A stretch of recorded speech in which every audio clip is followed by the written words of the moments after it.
안녕하세요. 포토그래퍼 서원영민입니다. 또 오랜만에 인사드리죠. 오늘은 좀 뜬금없지만은 이 파나소닉의 LX100 M2에 대한 이야기를 나눠보겠습니다.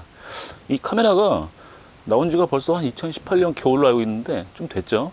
하지만 제가 이 시점에서 굳이 이 컴팩트 카메라를 구입한 이유는 제 유일한 취미가 먹방 있죠. 노포에서 좀 맛있게 음식을 먹고 그것을 좀 기록으로 남기는 뭐 그런 취미가 있는데, 그런 촬영을 할 때 이 렌즈 교환식 카메라를 사용하면은 아무래도 뭐 주변에서 좀 위압감을 느끼고 뭐 제가 느끼기에도 별로 좀 좋아 보이지 않더라고요. 그래서 좀 휴대성이 좋은 뭐 그런 카메라를 필요로 했고, 이렇게 여러 고민 끝에 파나소닉의 LX100 M2를 구입했습니다. 지금부터 LX100 M2에 대한 이야기를 사용감 위주로 공유해 보겠습니다.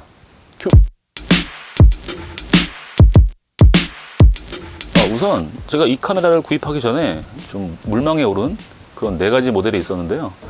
소니의 RX100 시리즈, 그리고 캐논의 GX 시리즈, 그리고 리코 GR3, 그리고 후지필름의 X100 시리즈나 뭐 그 이하의 그런 카메라를 고민하고 있었는데, 우선 소니와 캐논을 선택하지 않은 이유는 두 모델 모두 뭐 화질이 좋고 또 좋은 렌즈를 사용하고 사용감도 굉장히 좋은 걸로 알고 있는데, 문제는 이 하슈가 없습니다. 하슈를 넣고 빼는 게 사실 어려운 기술이 아닌데 굳이 이렇게 급을 나눠가지고 안 넣더라고요. 그래서 어쩔 수 없이 탈락을 시켰고, 리코 GR3와 X100은 이 단렌즈죠. 단렌즈이기 때문에 화질이야 믿을 수 있겠지만은 단렌즈이기 때문에 좀 불편한 부분이 많죠. 화각에 제한이 있다 보니까 자꾸 움직여야 되는 그런 불편함이 좀 거슬렸습니다. 결국 모든 것을 탈락시키고 너무나 뜬금없이 이 파나소닉의 LX100 M2를 구입했습니다. 이 카메라의 장점은 우선 가변조리개이긴 하지만은 환산시 2470 맞는 화각이죠. 2470 화각을 커버할 수 있고, 이 f1.7부터 f2.8까지 굉장히 밝죠. 그리고 이 렌즈 자체가 이 라이카 렌즈입니다. 물론 보급형이긴 하지만은 이 라이카 렌즈이기 때문에 뭐 해상력에서는 상당히 좀 믿음이 갔습니다. 또한 이렇게 하슈가 있는데, 이 하슈가 좀 재밌는 게 뭐냐면은, 제가 캐논과 후지필름을 사용하고 있는데 후지필름에 무선 동족이 있죠. 무선 동족이와 완벽하게 호환이 되고 심지어 고속 동족까지 이게 커버를 합니다. 왜 이렇게 됐지? 사실 뭐 파나소닉 마운트의 플래시가 뭐 서드 파티에서 잘 안 나오죠. 그래서 굉장히 좀 반가운 부분이 아닌가. 그래서 이 제품을 구입한 결정적인 계기가 되었습니다. 집에서도 뭐 간단한 제품 촬영 정도는 조명을 활용해서 촬영할 수 있습니다. 그리고 이 화소가 한 1700만 화소죠. 그런데 이 카메라로 담은 사진들을 뭐 대형 인화할 건 아니기 때문에 1700만 화소도 뭐 충분하다고 생각합니다.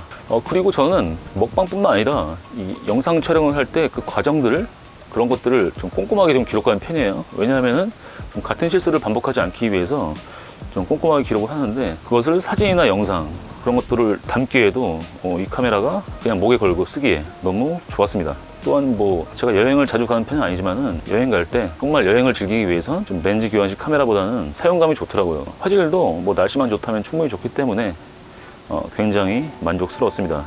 그리고 결과물을 보시게 되면은 이 날씨의 탓도 있겠지만은 이것이 과연 뭐 렌즈 교환식 카메라인지 똑딱이로 찍은 건지 좀 알기 어려울 정도로 지변도 왜곡이나 해상력들, 색감들 전혀 밀리지 않죠.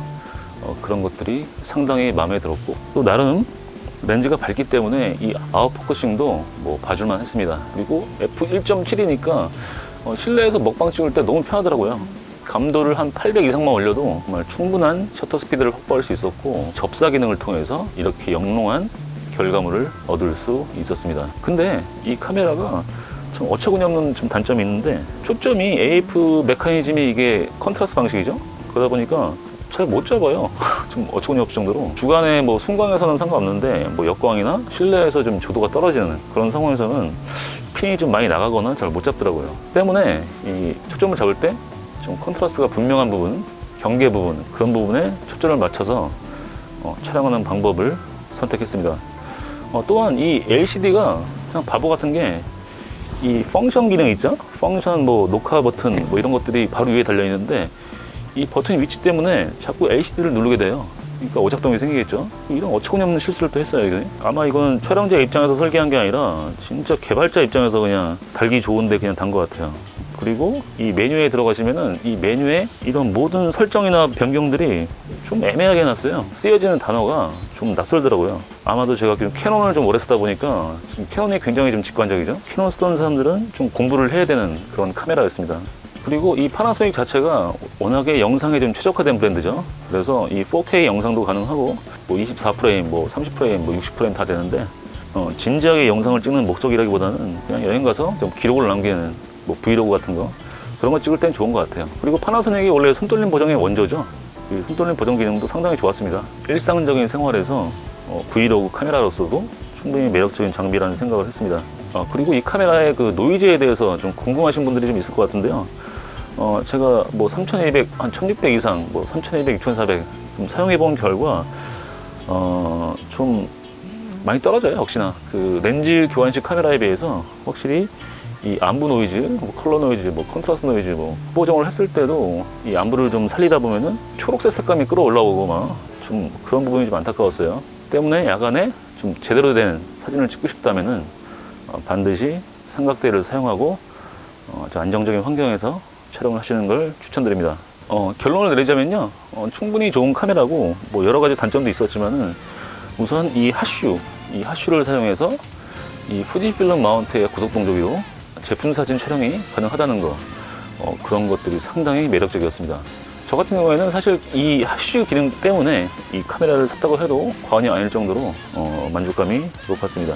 지금까지 포토그래퍼 서영민이었고요. 다음 시간에는 좀 더 좀 알찬 내용으로 좀 자주 찾아뵙기를 약속드리면서 컨텐츠를 마감하겠습니다. 감사합니다.